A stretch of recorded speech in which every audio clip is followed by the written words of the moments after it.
Welcome to today's episode. I am so excited to be here today. I have Angela Foxworth with me. Hello, Angela. Thank you for being here. Thank you for having me. It is an absolute honor.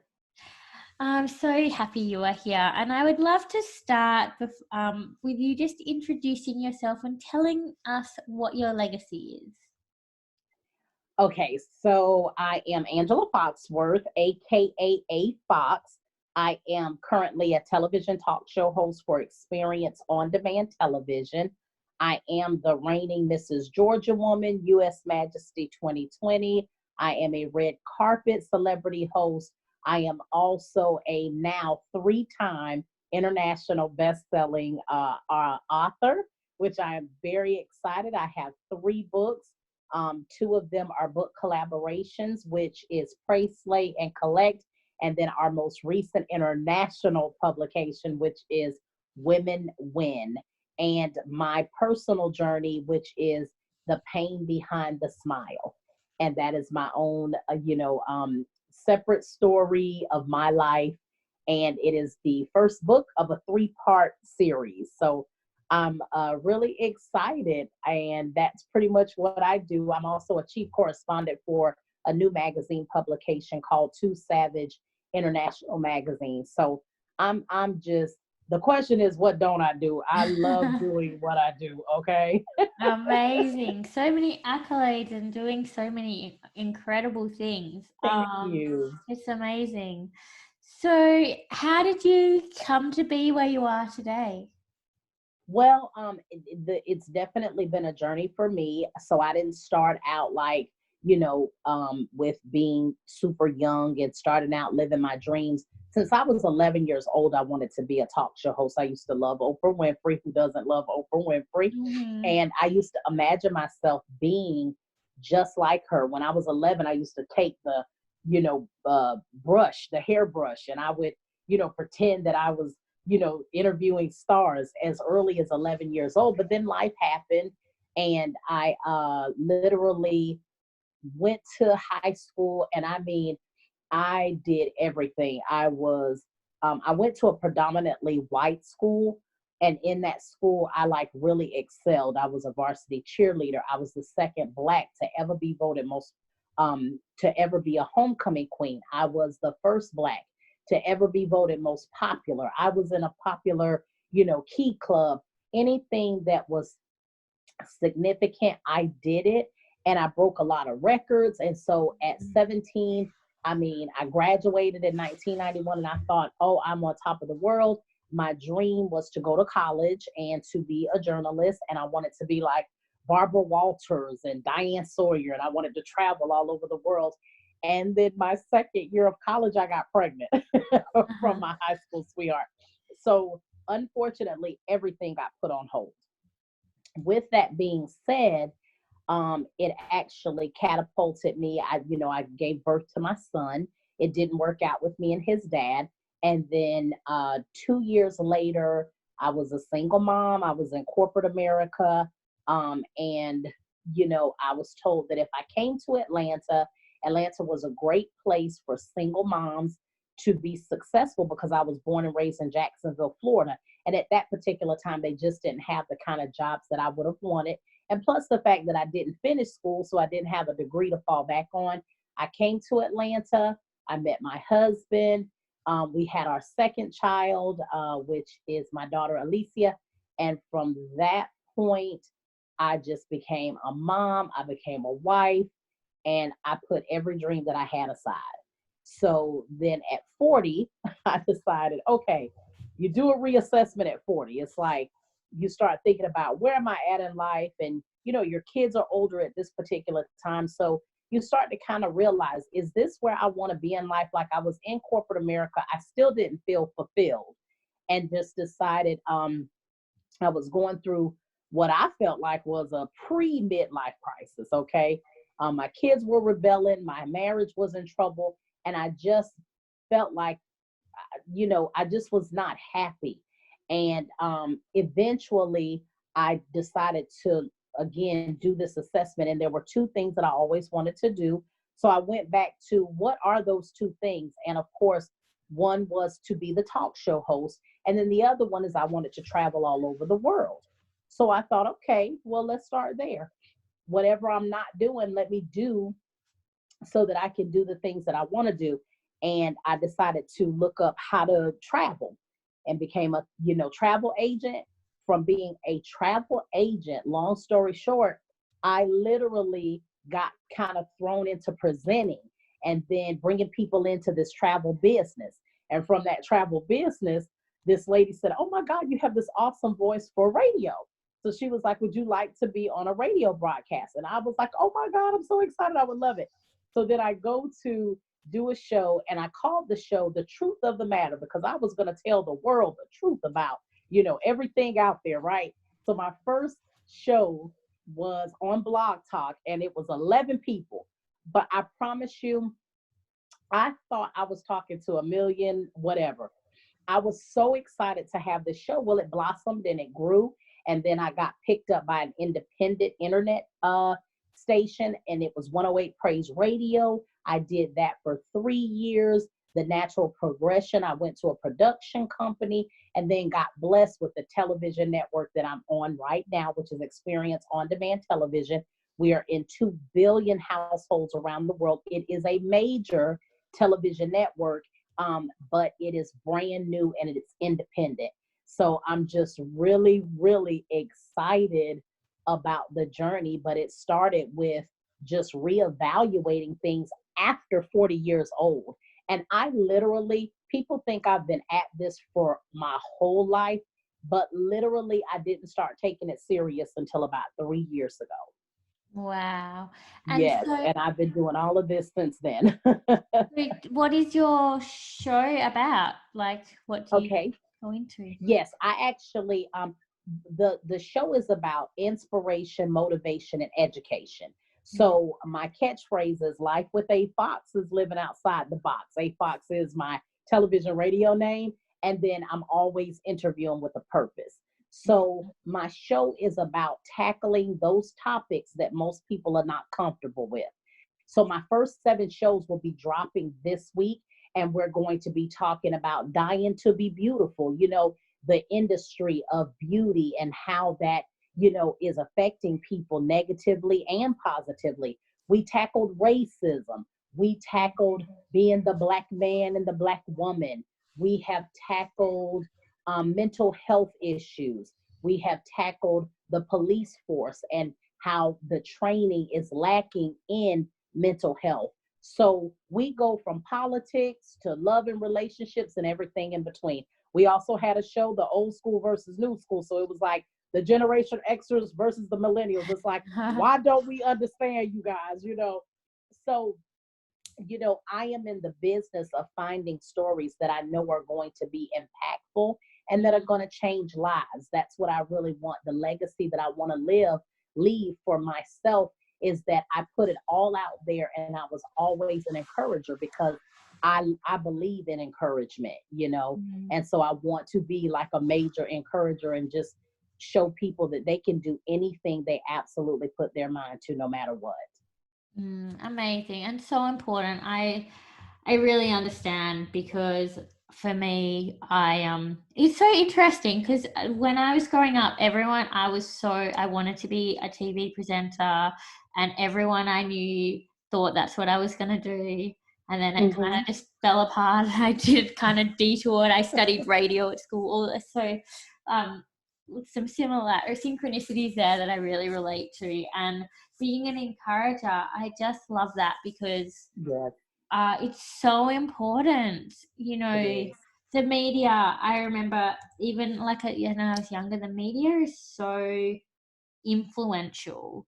And I don't know if that you relate to this, but as a teenager, I always had identity issues and belonging things, and I would watch movies and see the heroine as this girl who was the girl crying on the bathroom floor, and I would think that's what I have to do to get accepted, and I would follow that stuff because I thought that would lead me. So I was like, into drama, and I don't like drama now, but I was so heavily into Yes. being the victim or being in drama because the media and what I was watching was informing me. So to Yes. have inspirational shows like yours, like I've gone on a bit of a tangent, but to have that stuff is so important, because I really Yes. believe people watch that and they take it on and see, whether it's a movie or what it is, it's really Exactly.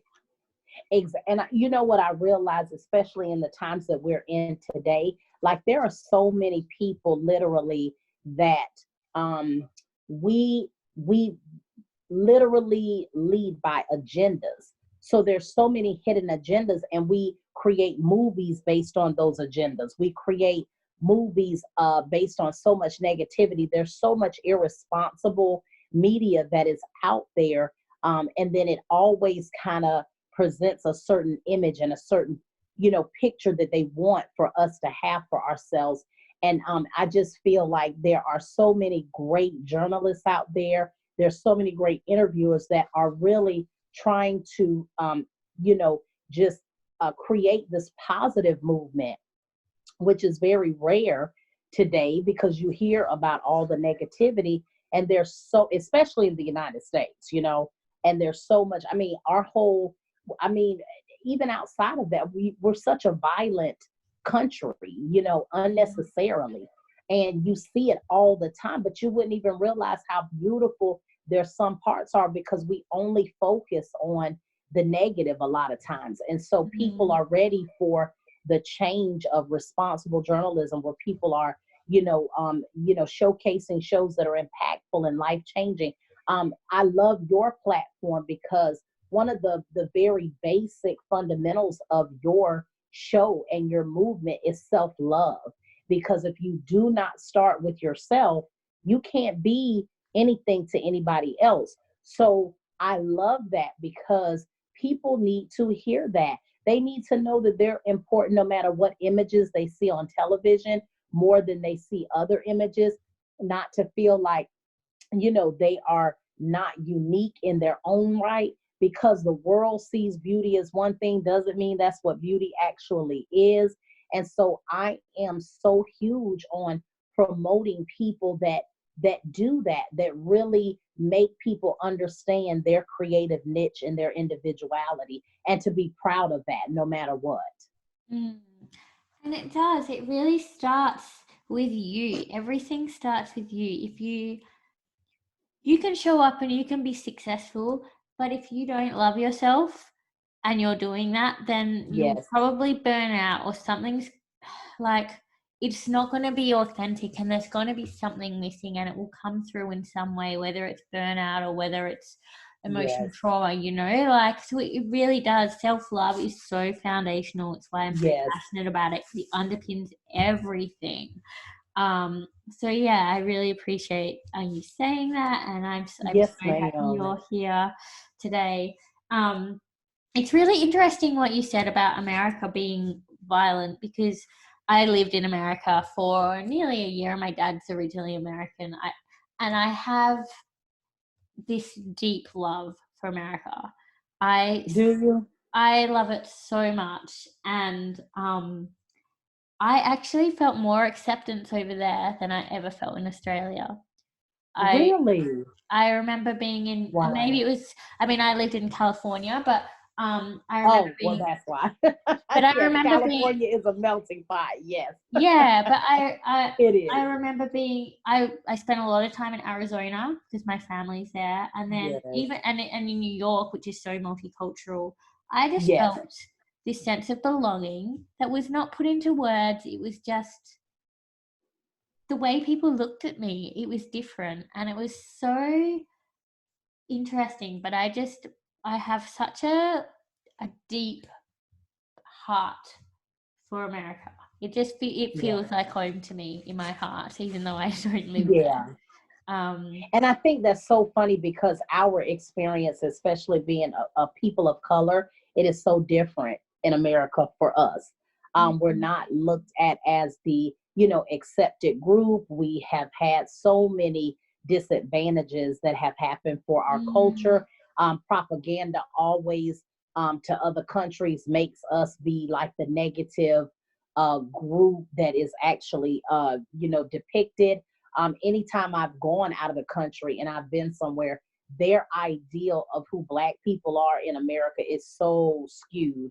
And that again is because of the propaganda. So the actual, perception is much different. But I will say that there is a lot of love, but that love is not shown as much. Mm, And so there are a lot of countries that feel like we're extremely negative, we're extremely violent, and we don't have the peace that we actually do. There is a lot of mm. camaraderie in America, but at the same time, there's a lot of division too, and we're dealing Yeah. with that right now. Yeah. So, I wasn't planning on going here or anything, but I would love to know, as someone who is such an encourager and so into growth and positivity and stuff, what would you like to see unfold in the US? How would you like people to approach everything that's happening right now? You know what I will say is that I believe that what I will say is based on how we really are and what you see on television, I do believe we're already there because I think there's more people that are together in America than they are divided, but they're only going to show you a lot of the division that takes place and makes people continue to just kind of play out this drama that really is only a few small, bad seeds that spoil it for the whole bunch. I would just love for people, and this is what my show is all about, for us to find common ground because you're not always going to agree with how I was raised. I'm not always going to agree with how you were raised because I can't tell you your experiences and you can't tell me mine. But if we talk to each other and we communicate and we effectively listen to one another to gain understanding instead of wanting to be right or wrong, I think we would literally have a much more inclusive dialogue. And I also think that would be the beginning of really understanding each other. Because once you have understanding, even if we don't agree, we respect each other and we still can love past the differences. But the problem is there's so many people that want to prove they're right about a certain thing instead of just learning to be empathetic. Like if I tell you that I had a son that was killed and I'm a Black woman and my son was shot down by the police, it doesn't matter. Honestly, it does matter like the reasons, but if it was an innocent thing and he was just mistakenly shot down, then the empathy factor I feel like should be there. At the end of the day, a mom and a dad lost their child. So it doesn't matter about the ins and the outs and the negativity that comes with it. Well, he shouldn't have looked like this or he shouldn't have did that. It wasn't his fault. In circumstances like that, we're so quick to judge it. But if it was someone else's child, it would be totally different. So I think that once we start to gain understanding of one another, that empathy would come back. And I think when we're empathetic with one another, we definitely can have that healing and that unconditional love because more people love each other than hate.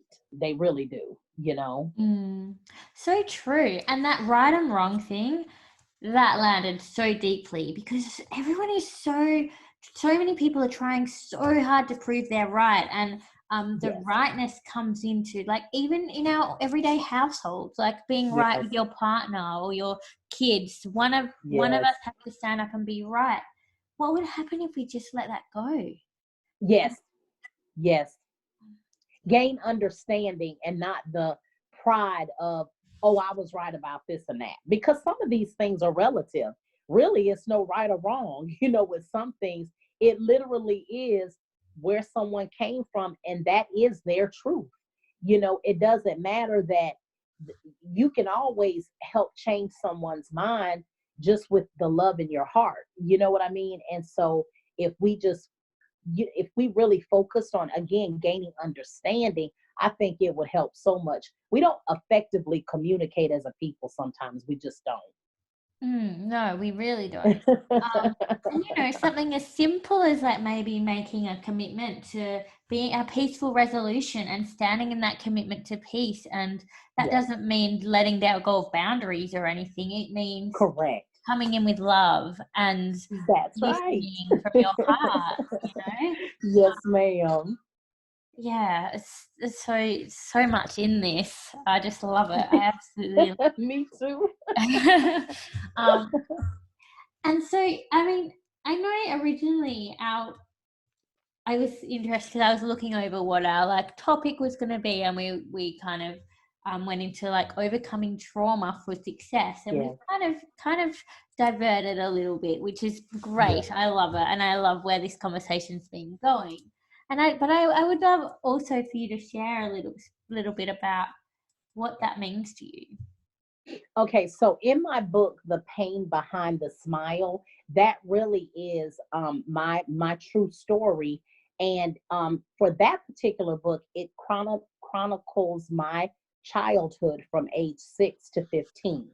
And so in the book, I talk about, like, right out of the gate, you're going to see a traumatic experience that happened to me at 6 years old.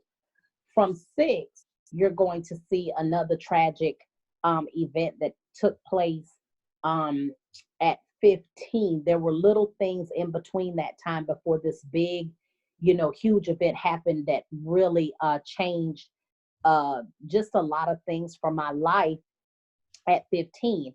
And it was trauma, and but it was a trauma literally that no one knew about. So I carried that burden of never telling a soul about my trauma until like my late 30s. Like I was close to 40 years old, and I'm 47 right now. So no one ever knew. And then when I got ready to write this book, I was just happened to be sharing this story with someone that I had never talked to about, and they were like, "Oh my God, you have a story." So basically, what I'm showing in this 3-part series is I want to show you, number one, when we do have trauma, what happens.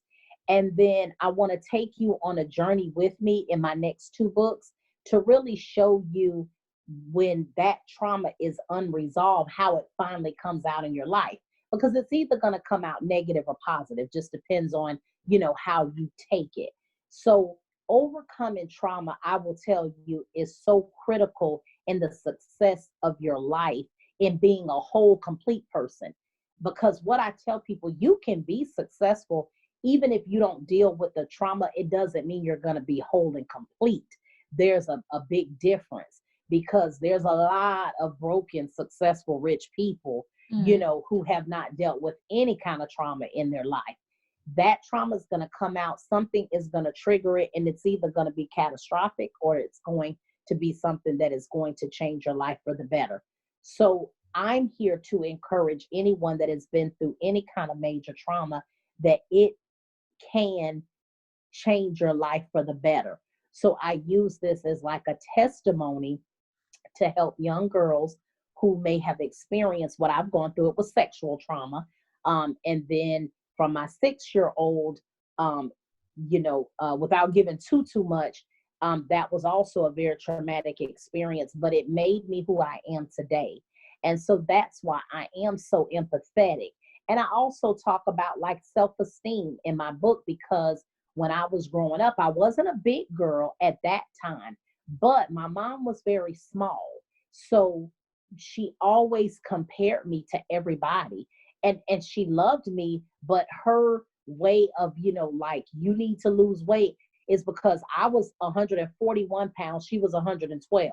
So in her mind, she had this huge daughter. And so she would be around all of these, parents that she would compare me to all of my friends, and you need to be prettier like them, and blah, blah, blah, blah, blah. So, I take you on a journey of somebody who had to learn how to love herself in the midst of not feeling love. Not that my mom did. My mom is my best friend, and I love her, you know, to death. But at that particular time in my life, I did not feel like I had the support that I felt like I should have had as a young girl, and to be made to feel important, coupled with a dad who was absent. So I just show you layers of these, horrific things that at the time I didn't think they were horrific because it was my life. I was just living my life. But it really was, because when you're talking about rejection and feeling insignificant, then couple that with abuse, then sexual abuse, then, you really are going to really understand, wow, like, how did she smile? So all of my pain was in my smile. That's why the book is called The Pain Behind the Smile. I learned to mask pain by being bubbly, by being an encourager. That was how I dealt with my trauma. And I developed a rebellion, because where my mom would say, oh, you need to be pretty, you need to be this, I was like, look, I'm unique by myself. I may not be the prettiest woman in the world, but I used to tell people all the time, I would tease them. I said, listen, I may not look like Halle Berry, but by the time I finish talking, you're going to think I'm Halle Berry. Okay. And that is truly how I, lived. And like you, I love television. That was my outlet. So I would not watch movies all day long. I could, to this day, recite you some of the movies. Like, I could recite the whole movie sometimes, because I would just watch stuff over and over again, especially if it was inspiring, and so there is so much hope after trauma. And that is what I want, to express to people. And that's why I wrote my book. And I'm going to tell you, it is not heavy though. So one of the things about me, because I do love to smile and love to laugh, you're going to laugh, you're going to cry, you're going to go through very high highs with me, but you're going to go through very low lows. You're going to go through foolishness that I was in, because listen, there wasn't going to be a life without me having some kind of fun, and sassy is kind of sexy. There is a lot of, sex going on, but I'm just being honest. That was what took place between these ages. You're going to be like, what, 15? But literally, we were kind of, little beach girls, hot beach girls. So, our hormones were raging. And then I tell you how I would get in a lot of the fixes that I would get in. So it's not just a book of like the trauma part, but it also makes you see real life, like what I really went through. And it's funny. A lot of my situations are definitely comical, So you're going to do a lot of emotional, you're going to go through a lot of emotional times in this book, but it's an easy read. Most people that have read it, the wonderful thing that I do love that they say is they could not put it down. I wrote it in a way that you're going to continue to want to read it, because it is just that impactful, and you're going to want to know what happened. Like, a lot of people said they finished it in 2 hours. Real easy read, but it was just the kind of book that you want to see what's going to happen at the end. And then I give you a little snippet of part 2. So you definitely have, part 2 to come. But it is so important to get over your trauma. It really is. You're going to be complete in your mind and be able to accomplish so much and use your life as a testimony to encourage somebody else. Amazing. It sounds so good. Yeah. And how did you overcome your trauma? Is there something you could share about that? For me, I really think you have to have a will to just want to be complete. But to be honest with you, I really don't think, unless it like immediately impacts your life. And what I mean by that is, once you have accepted the trauma is when I feel like the healing begins. But because I never accepted it, I just buried it and then lived my life, because I didn't feel like it was anything I could tell anybody. So just imagine being a 15-year-old going through, because you're going to see how major it was, and then having not to be able to share that with anybody. Like, it was, I remember just praying that I could change schools. And I mean, I was sophomore class president. I loved where I went to school. But when all of that happened, it changed everything. And that's another reason that I believe in a higher power, because I would pray back then. And I remember praying and saying, God, please take me away from this place that reminds me of what happened to me. And he did. We ended up moving, and I got a fresh start. So for me, literally, how I got over it is finally acknowledging it. And to be honest, mine I didn't even recognize until I started writing the book. And Mm. when I got to the trauma part, I didn't realize how difficult it was for me. It took me 5 months to actually put pen to paper with what happened. But I can remember the incident as if it was yesterday. I could still smell how it smelled in the room when all of this stuff took place. So that was therapeutic for me. And I did not realize how deep rooted that was.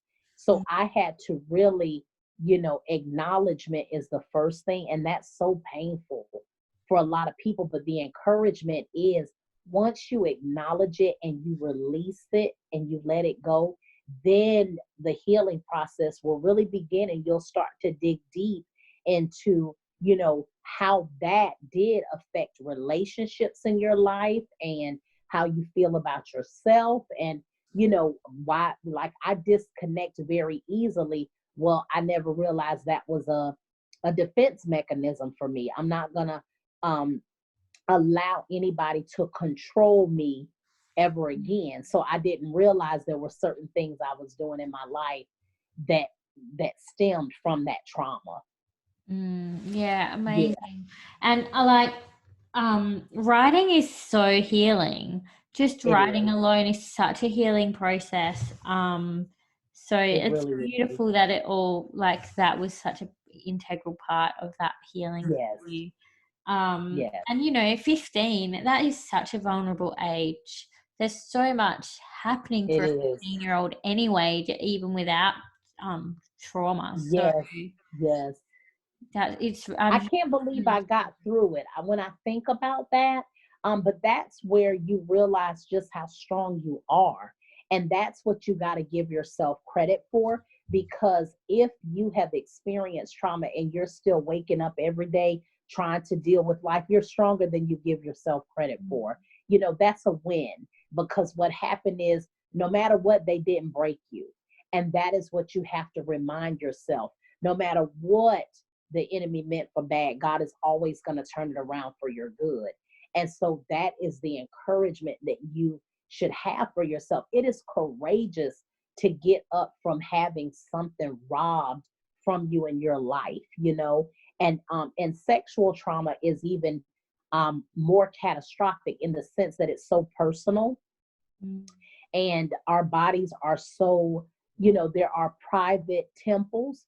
And so when it's violated, there is a wall that gets put up that honestly is almost impenetrable. Like, it is hard for somebody to be able to come in and break down those walls. And again, I didn't realize that it was as traumatic for me, because I never even thought I was strong. I cry a lot.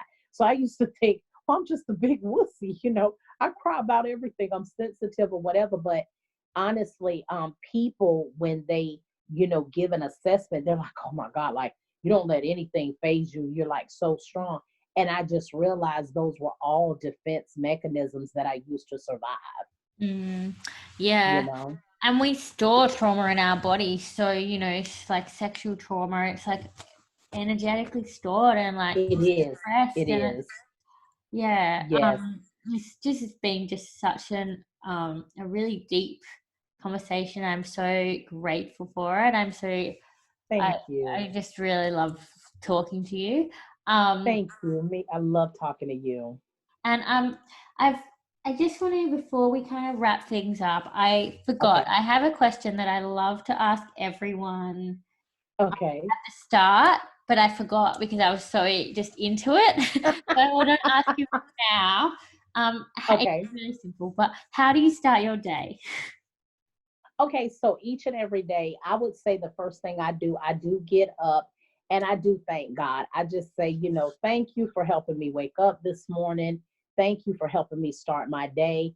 The first thing I do is I do have a routine. So I go and I take my vitamins and get my water in like right away when I wake up, because I always hear that, if you drink water first thing in the morning, it's going to speed up your metabolism. So that is the first thing I do. And then sometimes I go ahead and get a stretch in, and I'll get not all the time I get the stretch in. I'm supposed to be trying to do better about that. But what happens in the morning, I go ahead and knock out my workout. So I go and walk, and I do a mile. And what I do is I'll do a mile in the morning, and then I'll come back and do a mile in the evening, time permitting. But the first thing I do is work out in the morning. I get that out of the way because I need those endorphins. I need to feel like, I've started my day, I've accomplished something. I've been on this real health kick since COVID-19 because I have had family members that that I've lost, and friends that are still battling COVID. And so for us, it's a lot of underlying issues if you're overweight, whatever the case may be. So I've been getting very serious about, eating healthy and living right like I'm supposed to. I hate that it took this to do it, but that is usually my routine. I get up, and then once that is done, then I go ahead and start my day. I have a list of every project that I'm in, and then I have a to-do list of everything I need to do with that project. Sometimes I'm already caught up. I don't have to worry about certain things, but that is how I start my day. And I'll start looking over my list as I'm eating my breakfast after I've done my mile. Amazing. And I do that every morning. I love it. It's so good. I love hearing how people start their days. I find it so inspiring. So do you have any final thoughts, anything that you're burning to share? Well, like I said, this is a book tour, virtual book tour, and I definitely want people to get a copy of the book. I have a 2-book combo special right now that I'm running, that you could get 2 books really for the price of one. And so I would like to, let everybody know that, and it's going to be going on through the end of the year. So the sale will be on when they finally get a chance to actually see it. But I really just want to, I want people to stay encouraged. I want people to know that you can overcome trauma. I want you to know that you can live a full, complete life doing everything that you set out to do, that your greatest revenge is success. And don't ever let anybody make you feel like they were going to be able to take you. They already committed whatever crime they committed, but they don't have your life. So don't let them take your life. And that's where the love comes in. Love yourself enough to know that that was not your fault. It was nothing you could have controlled. It did not matter what the circumstance was. You should never have been violated. And that's just the bottom line. But to know that there is life after this, your life is going to be so complete, and you're going to be so strong, and you're going to be able to talk to another young lady who is going through that and be able to encourage and bless her. We got to pay it forward, and that's what it's all about. And that's literally what my whole life is about. I just do not want to leave this earth without knowing that I made some kind of impact. I feel that in my heart. I really do. Thank you. I know I'm trying to fight back the tears. I really am. Yes. You don't have to fight them back. Thank you so much. It's been such an honor. And I will put everything in the show notes, but I'd love you to share how people can connect with you and what you have on offer right now. I know you mentioned your books, but Yes. So I have a 2-book combo. It is on my website at www.theafoxshow.com. It is that simple. So you just go on there, click on shop. The 2-book combo is right there. And like I said, it's going to be well through the end of the year. I want people to take time now that we do have time when we're quarantined, read a good book, and it will encourage you and inspire you. And of course, my second book, Pray, Slay, and Collect, it literally is about the power of prayer, slaying in the spirit, which means you have the whole armor of God on you, and then collecting the money that comes with that, because success yields finances. You're going to get blessed when you are a blessing. And so that book is to show you exactly that. I can be seen on Facebook at Angela Foxworth, or the Angela Collins Foxworth. Those are my pages. I also have The Truth of the Matter, The Real A Fox, The Angela Foxworth Show. You pull them up, you'll be able to see them all on Instagram. I'm at A Fox Radio and The Real A Fox. And on Twitter, I'm at Angela Foxworth. So, you know, like I said, I'm looking forward. If you follow me on social media and on my website, you will see Xperienc On Demand television for anybody that has a smart device. We are in 2 billion households around the world. So please tune in. You have to download the app in your App Store or Google Play or Google Store. It is XOD Network. And if you have to do it on your laptop or computer, it is Xperienc.tv, but it's without the E at the beginning or the end. So that's how you can find the Angela Foxworth Show and all of the amazing shows that we have on Xperienc On Demand. So I'm really excited. I'm looking forward to it. And those premiered this week. So, you know, definitely want you to tune in. I have great celebrities, activists, authors. You know, I get to interview the best of the best, and I'm so excited about that. Amazing. Thank you so much. Thank you for having me. It's been a pleasure. It has. You are just a breath of fresh air. Thank you for doing what you're doing, because you are changing lives. You really are. And you're so inspiring. So thank you again. Oh, thank you. My absolute pleasure. And I will talk to you very soon. Have an amazing Yes, ma'am. Good night.